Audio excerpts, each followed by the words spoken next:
Segunda de Corintios, capítulo 11,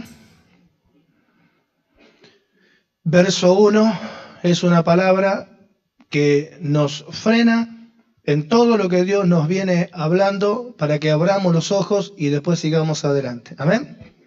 Segunda de Corintios, capítulo 11, verso 1. ¿Lo tenemos? Damos lectura entonces a la bendita, gloriosa, poderosa y santa palabra del Señor en el nombre de nuestro Señor Jesucristo. ¿Y cuántos dicen amén? Ojalá me toleraseis un poco de locura. Sí, toleradme. Porque os celo con celo de Dios, pues os he desposado con un solo esposo, para presentarlos como una virgen pura a Cristo. Pero temo que como la serpiente con su astucia engañó a Eva, vuestros sentidos sean de alguna manera extraviados de la sincera fidelidad a Cristo. Gloria a Dios.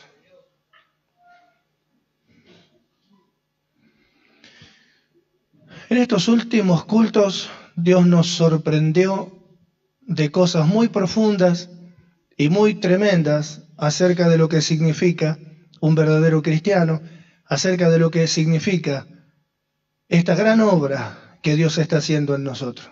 Decimos gran obra porque todavía en realidad no se puede expresar en lenguaje humano, en sabiduría humana, la tremenda obra que Dios está haciendo en nosotros. Al punto que estuvo comparando, ¿no es cierto?, la obra del Antiguo Testamento con la sombra de la imagen de este nuevo pacto. Y vemos, ¿no es cierto?, tanta confusión, tanto engaño que ha avanzado en este último tiempo, en donde vemos tantos hermanos, ¿no es cierto?, que quieren ser como los profetas, ser como Moisés, como Samuel, como Elías. Sin embargo, ellos eran la sombra de la imagen de los bienes venideros, lo cual es la iglesia, la cual somos nosotros. Y nos estuvo hablando el Señor cosas, ¿no es cierto?, que si no hubiese sido por la fe, no hay forma de que entre en nuestros corazones. Estuvimos viendo en la última reunión, ¿no es cierto?, que hizo Dios dos cartas que todos los hombres pueden leer, Moisés en el Antiguo Testamento y el cristiano, que corresponde a la obra del nuevo pacto. Vimos esas dos cartas que existen hoy en la tierra, Moisés o el Antiguo Testamento o la Biblia, como lo quiera decir, y el cristiano, que es alguien que tiene la misma palabra, pero grabada en la mente y en el corazón. Dos cartas que tienen coincidencia y que tienen profundas y profundísimas diferencias. La coincidencia es que los dos tienen la palabra de Dios. Y la profunda diferencia es que Moisés, el Antiguo Pacto, la Biblia, está escrita con tinta, en papel, y que está cubierta por un velo, dice la Escritura. Que todos reconocemos la Biblia como la palabra de Dios, y es verdad, pero está escrita con tinta y en un papel. Sin embargo, no puede mostrar a través del Antiguo Pacto, los hombres no pudieron mostrar lo que Dios quería que todos vean. El Salmo 14, en el verso 2 dice, Dios miró desde los cielos sobre los hijos de los hombres para ver si había algún entendido que buscara a Dios. Todos se desviaron, a una se han corrompido. No hay quien haga lo bueno, no hay ni siquiera uno. Significa que a través del Antiguo Pacto, ningún hombre pudo mostrar lo que Dios quería que otros vieran. Ninguno, dice. Pero después vino Cristo y de Cristo surgieron los cristianos. Que acerca del cristiano hay mucho para hablar porque es tanta la confusión que hay que hasta se llega a decir que en la cancha de fútbol había 70.000 cristianos mirando el partido de River y Boca cuando en realidad por ahí no había ninguno. Tenemos que recuperar el valor de las palabras de lo que significa un cristiano. Cristiano se llamó por primera vez a los hermanos que estaban en Antioquía. ¿Por qué? Porque eran hombres y mujeres que en su lenguaje y en sus actos reflejaban lo que Cristo es. Esto no tiene nada que ver con religión porque Martín Lutero, por ejemplo, era un monje católico y descubrió estos gloriosos misterios. No por ser evangélico se salva ni por ser religioso, sino por encontrar el camino de la verdad.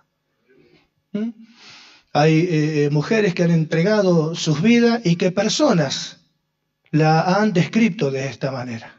Personas que han ofrecido sus vidas en servicio de otro. Si tendría que describir esta persona, ¿qué podría decir? Una misionera americana que viajó a Corea, que no sabía por qué Dios le había llamado hasta que descubrió la guerra entre Corea del Sur y Corea del Norte. Había dejado decenas de huérfanos. Huérfanos que vinieron a sus manos, huérfanos que ellos crió, huérfanos que el Estado americano le ayudó económicamente y el Estado coreano también le ayudó y se transformó en madre de un montón de chicos. Llegó un momento que partió. De esos chicos surgieron profesionales y a esos profesionales le preguntaron si tendría que definir a la persona que te crió, ¿cómo la definirías? Entonces este hombre dijo, si tendría que definirla, la definiría como la vida de Cristo manifestada. De eso se trata, de poder mostrar a través de una vida lo que Dios quiere que otros vean, la vida de Cristo manifestada. Eso es lo que hacían los hermanos en Antioquía, y se les llamó a los hermanos en Antioquía cristianos por primera vez. De ahí surge la palabra. Las personas los miraban y mirarlo, o sea, reflejaban a Cristo. Entonces se les llama por primera vez cristianos a los hermanos que estaban en Antioquía.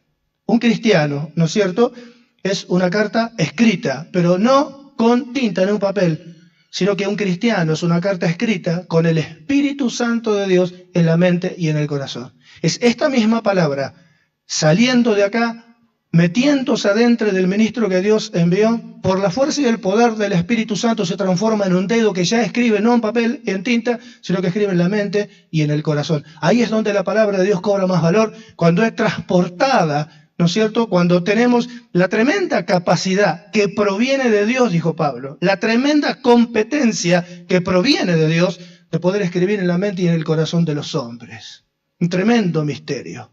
Entonces ahí el cristiano se transforma en una carta escrita con el Espíritu Santo en el corazón, como vimos, sellada, abierta, enviada y leída por todos los hombres. ¿Cuántos dan gloria a Dios? Leída por todos los hombres. ¿Cómo hacen los hombres para leernos? Para leernos, las personas nos leen cuando nosotros expresamos en palabras y en actos el amor de Dios que fue derramado en nuestro corazón por el Espíritu Santo que nos fue dado. Ese es nuestro propósito. Esa es nuestra principal misión, ¿no es cierto? Se pierde mucho tiempo en muchos lugares buscando, ¿no es cierto?, que los hermanos prosperen, que económicamente puedan tener bastante dinero, que económicamente puedan comprar sus casas, que económicamente puedan comprar su auto, que económicamente puedan prosperar, como si ese fuera nuestro llamado principal. Nuestro llamado principal no es a prosperar económicamente, nuestro llamado principal es a ser fieles a la verdad. Lo demás es secundario. Este es el principal propósito. Pablo le dijo a Timoteo en su primera carta, a Timoteo en el capítulo 1, en el verso 5, fíjate, los que están ahí con vos, lo que enseñan. O sea, que no se pongan a hablar cosas que no produce en los hermanos lo que Dios quiere que debe producir. ¿Por qué? Porque el gran resultado de todo este trabajo, el propósito de este mandamiento, es el amor nacido, es el amor expresado en palabras, expresados en obras, es el amor que surge de un corazón limpio, de una buena conciencia y de una fe no fingida, de las cuales cosas, desviándose mucho, se apartaron a vana palabrería sin entender ni lo que hablan ni lo que afirman. Porque este es el principal propósito, que seamos fieles a la verdad, que podamos expresar el amor, que es la esencia del cristiano. ¿Cuántos están oyendo? El amor es la esencia del cristiano, expresado en palabras y expresado en obras. Hay cosas que se dicen que muestran lo que hay adentro del corazón. Hay cosas que se dicen que muestran el resentimiento que hay en el corazón. Hay cosas que se dicen o que se hacen que muestran lo que hay adentro del corazón y el pensamiento que uno tiene acerca de las cosas. Cuando yo no conocía al Señor, igual que ustedes, no sé qué tenía con los perros o con los gatos. Ahora tampoco mucho no me gustan, pero Dios me enseñó algo. Cuando veía un gato le encajaba una patada. Entonces cuando uno hace una cosa así, el que lo observa, porque hay gente que no se observa, el que no observa, salimos, le pega una patada a un animal, y el que observa dice, ¿qué tiene este hombre en su corazón? ¿Qué piensa acerca de lo que es un animal para tratarlo así? Peor aún es cuando alguien le saca una zapatilla a otro y le mete un tiro en la cabeza, ¿no es cierto? O se arrima, le roba la moto y le mete un tiro en el pecho. El que mira dice, ¿qué tiene esa persona en su corazón? ¿Qué hay adentro de él para hacer una cosa así? ¿Por qué dice del cristiano el que hurtaba no hurta más? Porque hemos entendido el tremendo mal que se le causa al ser humano por el cual Cristo murió. Cuando uno le roba una basura material, ¿no es cierto?, lo que le hace sentir a un ser humano que no sabe si va a vivir, si lo van a matar, no sabe. El que conoce el amor de Dios, el que conoce el valor de la vida, el que tiene el amor de Dios adentro de su corazón, sencillamente no lo pueden obligar a hacer eso porque no puede. Pero los que lo hacen, ¿qué tienen adentro de su corazón? ¿Qué piensan? El que trata a su hijo como si fuera una basura, la madre que tiene a su hijo o a su hija los tiene abandonado, que ni siquiera se fija si lo bañan, si va al colegio. ¿Qué tiene dentro de su corazón? ¿Qué relación puedo entablar yo con alguien que no ama ni siquiera a sus hijos? Entonces el propósito de este mandamiento, lo más importante de este trabajo, de lo que nosotros no nos podemos desviar, de lo que no nos podemos dejar engañar, es de nuestro principal propósito.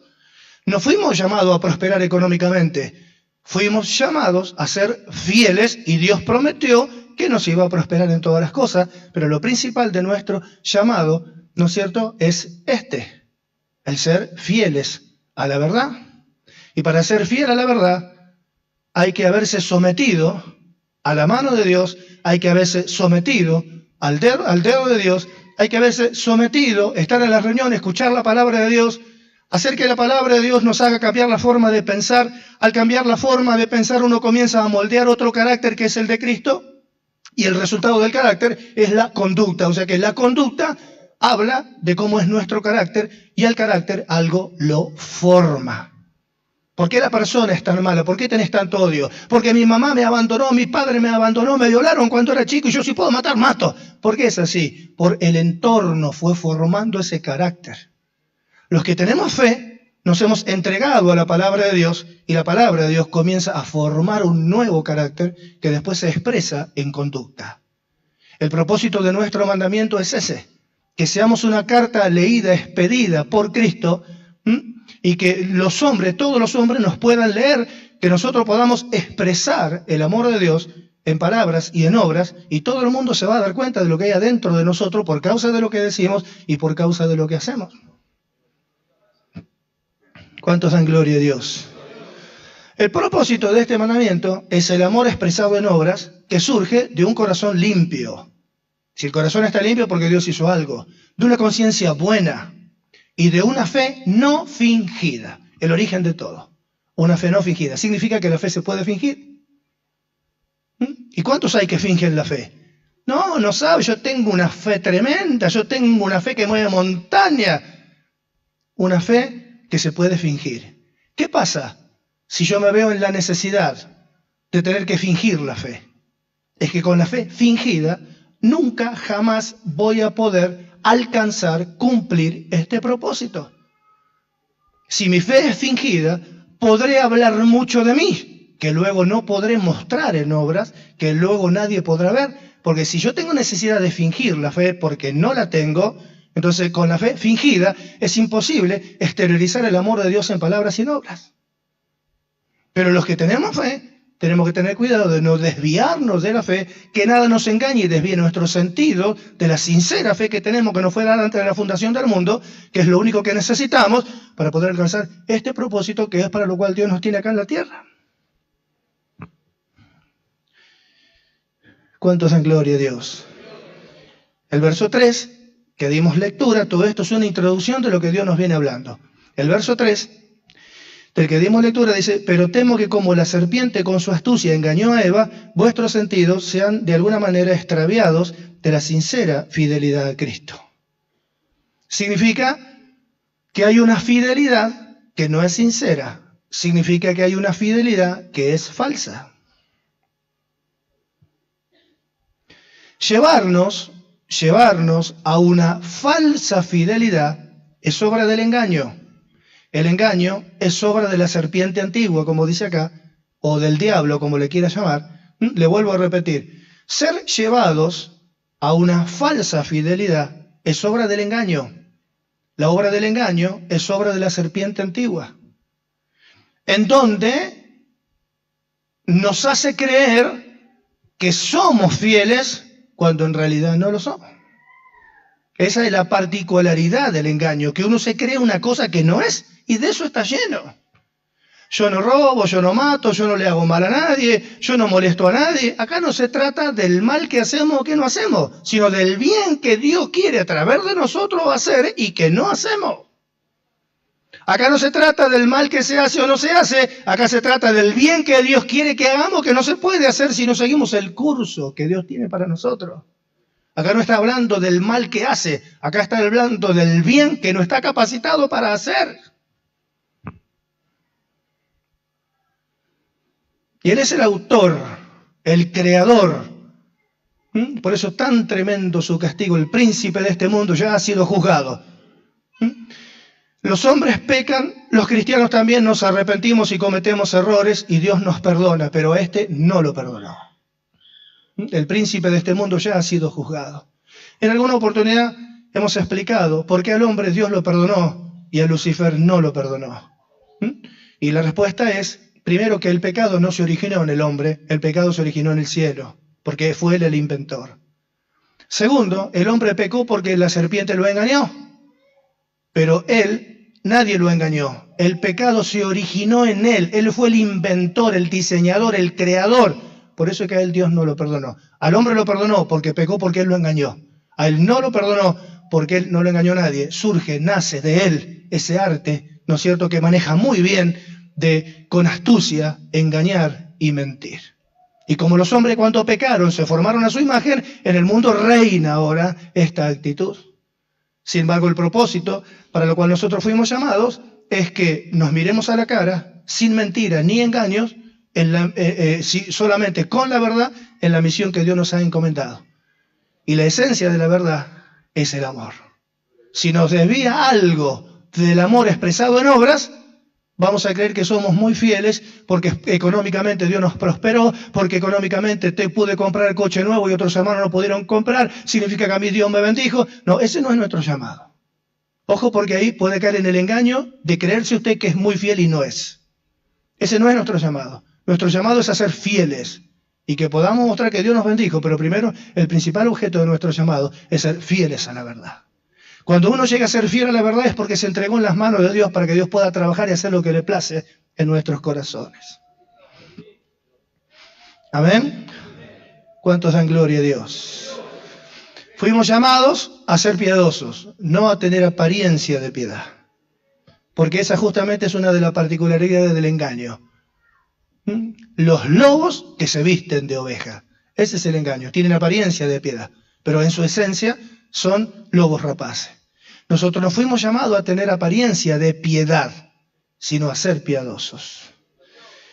El que tiene apariencia de piedad puede lucir muy lindo. Uno lo mira y puede tener un hermoso traje de oveja y estar con nosotros y decir, aleluya, Dios te bendiga, mi hermano, mi hermana. O como tenía costumbre de decir otros que estaban con nosotros y ahora no están más, paz, amado, cuando ellos saben perfectamente bien que no nos aman. El que tiene apariencia de piedad no puede hacer actos piadosos porque tiene apariencia. El que tiene que fingir la fe no puede hacer actos de justicia porque su fe la está fingiendo. El que tiene una falsa fidelidad no puede hacer obras de amor en beneficio de otro. Sencillamente no puede, y cuando quiere hacerlo tropieza, no le sale. Es como dijo alguien una vez, hacer el mal me sale re bien, pero hacer el bien no puedo, porque para hacer el bien tiene que tener una fe sincera, haberse entregado en las manos de Dios, que Dios los transforme en fiel, y siendo infiel no tiene apariencia de piedad, es piadoso, y por ser piadoso, sus obras son obras de piedad. ¿Cuántos dan gloria a Dios? En la primera carta de Pedro, estuvimos viendo hace poquito, en el capítulo 2, en el verso 9. Hoy el hermano que estaba coordinando también lo mencionó. Dijo, vosotros sois linaje escogido, real sacerdocio, nación santa, pueblo adquirido. Nosotros, que no éramos pueblo, nosotros que ni siquiera éramos la sombra, ahora somos la imagen. ¿No tendríamos que tener el corazón agradecido? En vez de andar como perro envenenado, largando espumarajo por todos lados, ¿no tendríamos que estar agradecidos de lo que somos? Linaje escogido, real sacerdocio, nación santa, pueblo adquirido. ¿Cuál es el objeto? Que muestren las virtudes de aquel que lo llamó de las tinieblas a su luz admirable. Las virtudes, la misericordia es una virtud, la paciencia es una virtud, la tolerancia es una virtud, el poder entender por qué el otro hizo lo que hizo es una virtud. Virtudes que en este mundo no existen, porque puede haber algún hombre que quiera tener misericordia de otro, pero acá estamos hablando no de la misericordia o de la ayuda que un hombre le puede dar a otro, sino que acá estamos hablando de la misericordia de Dios, de la paciencia de Dios, del celo de Dios, del entendimiento de Dios, que en esta tierra no existe y nosotros por causa de esa obra de Dios, ¿no es cierto?, tremenda y gloriosa por medio del Evangelio, podemos mostrar, exhibir las virtudes de aquel que nos llamó de las tinieblas su luz admirable. Virtudes que en este mundo ya no se ven más. Hay lugares, en nuestra capital, nomás acá cerquita, si hay dos hombres que se están peleando, se matan, la gente pasa de largo, ya nadie siente más nada. Matan a un hombre, queda tirado, la gente pasa, no quiero tener líos, no quiero meterme en líos. La gente sigue, ya nadie siente más nada. La gente perdió toda sensibilidad. El sistema de este mundo hizo que la gente sea cada vez más mala. Y está profetizado ya eso, que iba a pasar. Y aún en la iglesia que iba a haber, los que no se entregan a este trabajo son así. Por eso los tiempos son peligrosos. ¿Por qué? Porque las personas se transformaron en peligrosas. Porque perdieron toda sensibilidad. Pero los hombres, los seres humanos perdieron todos los valores. El noviazgo. Cosas del pasado ya. El noviazgo. Que iba a la casa de la novia el martes, el jueves. Que tenía que ponerse ahí delante de la luz, que los padres... Se perdió todo. El respeto de los hijos hacia los padres se perdió todo. El cuidado de los padres se perdió todo. Todo. Yo todavía cuando era chiquito venían las navidades y se cortaban las calles con todos los vecinos, ¿no es cierto? Mis padres con los vecinos cortaban la calle y comíamos todos juntos con todos los vecinos. Se perdió todo.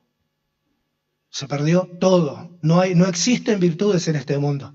Y nosotros fuimos llamados a anunciar las virtudes, no humanas que los hombres perdieron, sino a anunciar las virtudes de Cristo. Que ellos vean lo que hablamos, que ellos vean lo que hacemos y que digan, porque nos ven y nos oyen, estos son cristianos. Sin embargo, hay gente que usted escucha que le dice, mira, no me hables de la gente esa que va a la iglesia porque le pagué, no me devolvió, me compraron, no me pagaron nunca más, son unos caraduras. ¿Ve? El evangelio va afirmado por causa de los hombres que son malos. ¿Por qué? Porque no son fieles, son falsas, están sumergidos en el engaño de la falsa fidelidad. Se creen que son lo que nunca fueron. Y Dios no quiere que nos pase eso a nosotros, por eso nos habla. Gloria a Dios. No hay quien entienda, no hay quien busque a Dios. ¿Cuánto valor esta virtud? Poder entender esto. Sin embargo, en este tiempo, ¿no es cierto? Estoy hablando ya de la iglesia, no del mundo. Qué tremendo lo que estamos hablando con lo que está sucediendo con tantos hoy. Investigadores privados de lo que los otros hacen. No tienen tiempo para perder, para alcanzar esa fidelidad de la que Dios nos habla, pero tienen mucho tiempo para averiguar lo que otros hacen, lo que otros hermanos hacen. Investigadores privados que andan a la pesca de encontrar a algún hermano o algún ministro en falta. Y como son investigadores privados que pierden su tiempo en estar investigando lo que los otros hacen, llega el momento que como te están mirando, te están observando, te encuentran en falta Y cuando te encuentran en falta, como dicen los chicos, te prenden fuego, te fulminan, te fusilan, te denuncian, y esa es su obra. Hipócritas, sumergido en el tremendo engaño de la falsa fidelidad, que pretenden que el que encontraron en falta tenga que ellos nunca tuvieron. Porque si hubiesen alcanzado la fidelidad de lo que se creen que ellos son, conocerían el amor de Dios. Y si conocerían el amor de Dios, serían espirituales. Y si fueran espirituales, ocuparían su tiempo en hacer un aporte a la corrección y a la restauración del que se equivocó, mostrando el amor de Dios a través de su vida. Pero está lleno de entre nosotros también investigadores privados que están permanentemente observando lo que los hermanos hacen y cuando los encuentran en falta los denuncian, los funden. Bien dijo Jesús a los fariseos de aquella época y a los hermanos que hacen esas cosas hoy, hipócritas, sumergidos en el tremendo engaño de la falsa fidelidad. Porque les vuelvo a repetir, si fueran fieles, conocerían el amor de Dios. Si conocerían el amor de Dios, serían espirituales. Y si fueran espirituales, ocuparían su tiempo en hacer un aporte a la restauración y a la corrección del hermano que se equivocó. ¿Cuántos dan gloria a Dios? Jesús dijo en una oportunidad en Mateo capítulo 18, verso 15, por tanto, si tu hermano peca contra ti, ve y repréndele, estando tú y él solos. Si te oyeres, habrás ganado un hermano. Mire lo que dice. Si un hermano peca contra ti, ve y repréndele, estando tú y él solos. No dice que le vaya a contar a todo el mundo lo que el otro le hizo. Y Cristo es la representación de la verdadera fidelidad a Dios. En la carta a los Gálatas dice todavía algo mucho más profundo, que tiene que ver con lo que estamos hablando, porque de ahí lo saco. En Gálatas capítulo 6 dice así, hermanos, si alguno fuere sorprendido en alguna falta, vosotros que sois espirituales, restauradle con espíritu de mansedumbre, considerándote a ti mismo, no seas que tú también seas tentado. Qué tremendo pasaje. La característica del que corrige, que sea espiritual. Y hoy está lleno de carnales que quieren corregir a los hermanos los errores que cometen. Y no tienen ni la más mínima chapa para hacerlo. Autoridad moral, lo que se dice. En una oportunidad, yo siendo oficial ayudante, cometí un error en la calle que casi me cuesta la vida. Me cubrieron otros compañeros que tenían mucho más experiencia que yo. Cuando volvimos, un oficial principal, un capitán vendría a ser, me llamó y me empezó a gritar adelante de la tropa. Y como me gritó adelante de la tropa, y eso no se hace, porque no se puede reprender a un oficial adelante de la tropa, yo me di vuelta y me fui. Cuando me fui, me ordenó que me detuviera, y yo no me detuve. Entonces me siguió y me empujó y me metió dentro de una pieza y cerró la puerta. Se empezó a sacar la camisa. Yo pensé que me iba a invitar a pelear. Yo me quedé parado duro mirándolo. Cuando se sacó la camisa, vi algo que me hizo entender. Me mostró las estrellas y me dijo, yo tengo 3, y la tiró. Y me dijo, vos tenés una sola. Y cuando me mostró su cuerpo, parecía un mapa. En una oportunidad, por cometer el mismo error que cometí yo, le metieron 8 tiros de 38 en el pecho y no lo mataron porque Dios no permitió que muriera. Lo operaron en el pecho y en la espalda, lo cortaron, lo trituraron por todos lados. Entonces me dijo, no simplemente yo tengo la estrella para mandarte, sino que tengo autoridad moral para hacerlo. Tenía chapa. Cuando yo me di cuenta de eso, me paré firme, le hice saludo porque es lo que correspondía y le dije que iba a ser más cauteloso la próxima vez de no cometer el mismo error. Porque el que corrige tiene que tener autoridad espiritual, autoridad moral.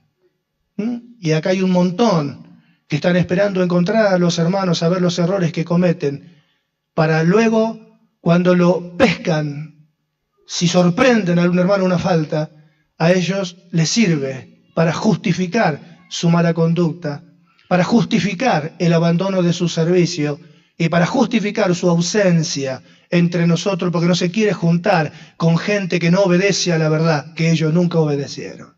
Hipócritas, sumergidos en el tremendo engaño de la falsa fidelidad. Porque si fueran fieles, conocerían el amor de Dios. Si conocerían el amor de Dios, serían espirituales, como dice acá. Si alguno fuera sorprendido en alguna falta, vosotros que sois espirituales, los que conocen el amor de Dios. Vosotros que sois espirituales, grítenle, dice. No, dice, restauren con espíritu de mansedumbre, no sea cosa que te pase peor de lo que le pasó a aquel que pescaste. Y es tan feo extender la lengua y hablar de lo que otros hacen, pensando que a uno nunca le va a pasar, ignorando que si Dios se enoja, ¿no es cierto?, Dios poder tiene para hacernos estrellar de trompa en el piso y rompernos la boca por soberbios. Pero si alguien quiere y sorprende a un hermano en una falta, solamente lo puede corregir si conoce el amor de Dios. Si no, cállese y no se meta y ocúpese de lo suyo, a ver si puede alcanzar lo que nunca alcanzó. A ver si puede lograr lo que hace falta para poder corregir, porque corregir es una herramienta tremendamente poderosa cuando se usa con cuidado, porque el objeto es restaurar al hermano que se equivocó, no pisarle la cabeza. Y acerca de esto, mis amados hermanos, hay mucho para hablar, hay mucho para meditar y mirarnos para dentro de nosotros mismos y darnos cuenta de lo que Dios nos está hablando. Hay muchos que están acá que se creen con derecho, ¿no es cierto?, de caminar con el cuellito duro como palmera y atropellar a los demás por causa de lo que los demás son lo que son. Pero tengamos cuidado que no estemos sumergidos en el engaño de la falsa fidelidad, porque el que es fiel no se conduce de esa manera. Por eso dice, me temo que la serpiente con su astucia engañó a Eva, vuestros sentidos sean desviados de la sincera fidelidad. O sea, están manifestando una fidelidad que no es sincera, que es falsa. Porque cuando es sincera, la fidelidad opera así. El que corrige tiene que ser espiritual. Tiene que hacer, ¿no es cierto?, en su acto de corregir, una contribución a la restauración de la vida que erró. ¿Sabe cuánto habría que enseñar estos en las iglesias, en tantos lugares, para que lo entiendan? Sin embargo, el Señor se lo está enseñando a ustedes. ¿Ve cómo los está preparando para que sean buenos obreros? ¿Ve cómo los está capacitando el Señor para que sean los mejores? No los mejores por una cuestión de orgullo, los mejores por una cuestión de necesidad. Porque hay muchos que afligen el corazón del justo, no restaurando su vida cuando erran. Y el poner por obra, como dicen tantos, el poner por obra es el resultado de un trabajo muy profundo de la palabra de Dios en el corazón del creyente. El poner por obra no es tan fácil. El poner por obra es nuestra conquista. Por eso que la corrección, escuche lo que le estoy diciendo, escuche lo que el Espíritu Santo le habla. La corrección es la oportunidad del que pecó. La corrección es la oportunidad del que erró, en donde por nuestra intervención de corregir con el objeto de restaurar, Dios puede renovar al que erró para arrepentimiento. Renovación que si no la hace Dios, el que pecó nunca se va a arrepentir. Por la forma en que yo lo abordo, por la forma en la que le quiero corregir, por la forma en que le digo las cosas, en lugar de impulsarlo al arrepentimiento, lo estoy provocando a que se enoje peor todavía y en lugar de salvarlo, lo empujo para que se caiga en el hoyo. Tenemos que tener mucho cuidado por esto, porque por las vidas murió Cristo. Ni usted ni yo. Y las vidas y la vida de un hermano tiene mucho valor. ¿Amén? ¿Cuántos dan gloria a Dios? Por eso que piense en esto. Cuando alguien erró, la corrección del que erró es la oportunidad de que el que pecó se salve. Entonces cuando me acerco digo, hermano, vení, porque lo que hiciste no está bien, pero vení, no quiero que escuche nadie, ni le voy a contar a nadie, te lo voy a decir a vos solo. Esto no es lo que Dios tiene para nosotros. La intención es restaurar. Ahí es donde Dios opera a través de mí y lo renueva al otro para arrepentimiento. ¿Saben qué logro? ¿Saben qué logro? Logro que el otro diga, agache la cabeza y diga, sí, es verdad, estoy mal. Bueno, pero yo si estás mal te puedo ayudar, yo te voy a ayudar. Necesito que me ayude porque estoy mal, me estoy portando mal, me siento mal. Yo te voy a ayudar, yo te voy a ayudar para que Dios te lleve al lugar a donde Él te quiere, a donde te quiere ver. Pero si le digo mal, encima que está mal, lo empujo al hoyo y esa no es mi misión. Si viniera el Señor, tal vez nos diría, como le dijo a los fariseos de aquella época, hipócritas, bien profetizó de vosotros el profeta cuando dijo, hipócritas, sumergidos en el tremendo engaño de la falsa fidelidad, creyéndose que son lo que nunca fueron. Porque si fueran fieles conocerían el amor de Dios. Si conocerían el amor de Dios serían espirituales. Si fueran espirituales corregirían con espíritu de mansedumbre, considerando que a uno le puede llegar a pasar peor. ¿Y qué pasa si a mí me pasa lo que a ti te pasó? ¿Qué pasa? Voy a querer, si a mí me pasa lo que te pasó a vos, yo voy a querer que Dios tenga piedad de mí. Voy a querer que Dios me perdone. Voy a querer que Dios me ayude. Voy a querer que Dios me salve. Voy a querer que Dios me saque del lodo cenagoso en el que me caí. ¿Vas a querer eso? Seguro. ¿Y por qué no querer lo mismo para el otro que hizo igual? Eso es lo que nos diferencia de los seres humanos a los cristianos. ¿Amén? El que tiene oído para oír, oiga lo que el Espíritu dice a la iglesia. Nos ponemos de pie.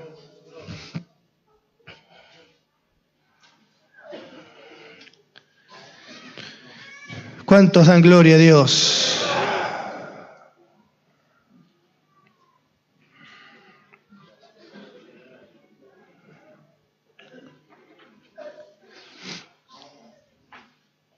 ¿Estamos atentos? Les leo la primera avanzada del enemigo con el objeto de que ustedes desvíen de lo que después va a terminar en una falsa fidelidad. En el capítulo 10, verso 2 dice, ruego pues que cuando esté presente no tenga que usar de aquella osadía con que estoy dispuesto a proceder resueltamente con algunos que nos tienen como si anduviésemos según la carne. Ahí se infiltraron algunos y no, el apóstol Pablo, no, ese es un carnales. Primer objetivo, que el pueblo saque la mirada de su enviado. Por eso dice, en el verso siguiente de lo que leímos, dice, pero me temo que como la serpiente con su astucia engañó a Eva, vuestros sentidos sean de alguna manera extraviados de la sincera fidelidad a Cristo. Porque si viene alguno predicando a otro Cristo al que os hemos predicado, o si recibís otro espíritu el que habéis recibido, u otro evangelio que el que habéis aceptado, bien lo toleran. Ahí arranca. Ahí arrancan. Recuerde que pastor tiene uno. Yo padre tengo uno, no tengo ni dos ni tres. Madre tengo una sola, no tengo ni dos ni tres. Y mi pastor siempre le di testimonio a ustedes de quién fue mientras vivía. Tuve uno, ni dos ni tres. ¿Qué de ustedes?